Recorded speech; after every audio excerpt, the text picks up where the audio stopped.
రాష్ట్రంలోనే దాదాపుగా 17,869 కోట్ల రూపాయలు 3 విడతలుగా 21 లక్షల మంది రైతు 18 లక్షల మంది 22,22,067 మంది రైతులకు 17,869 కోట్ల రూపాయలు 15 ఆగస్టు నాటికి మేము మాఫీ చేయడం జరిగింది. దానికి సంబంధించి 18/7/2024 11,34,412 మంది రైతులకు 6,034,96,00,000 మొదటి దఫా రైతుల ఖాతాలలో ₹1,00,000 వరకు ఉన్న రుణమాఫీని ఆ రోజు చేయడం జరిగింది.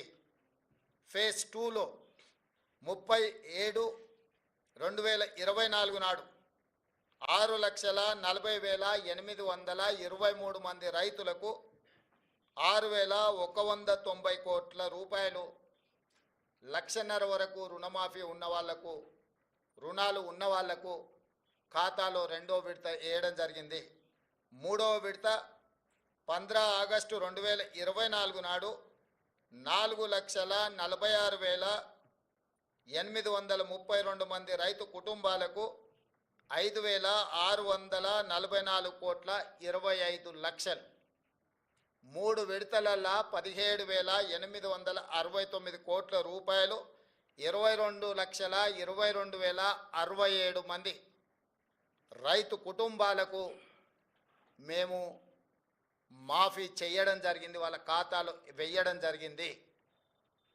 నిన్న 30/11/2024 నాడు 2,747 కోట్ల రూపాయలు మహబూబ్ నగర్ జిల్లాలో చివరి విడతగా 4వ విడతగా గతంలో సాంకేతిక లోపాలతోటో లేదా రేషన్ కార్డుల విషయంలో కొంత గందరగోళం ఉండడమో లేదా బ్యాంకులు వివరాలు అందించడంలో కొంత తాత్సారం చేయడమో రకరకాల కారణాల చేత 3,13,897 రైతు కుటుంబాలకు 2,747,67,00,000 నిన్న వాళ్ళ ఖాతాలో వేయడం జరిగింది.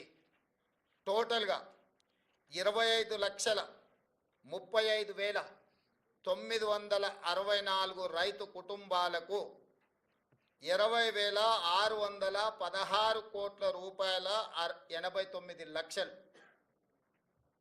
ఈరోజు రైతులకు రుణమాఫీ చేసిన చరిత్ర కాంగ్రెస్ పార్టీది. కాంగ్రెస్ ఇచ్చిన 2 లక్షల రూపాయల రుణమాఫీ గ్యారంటీది. దేశ స్వతంత్రం వచ్చినప్పటి నుంచి ఈనాటి వరకు ఈ రోజున్న 29 రాష్ట్రాలు కానీ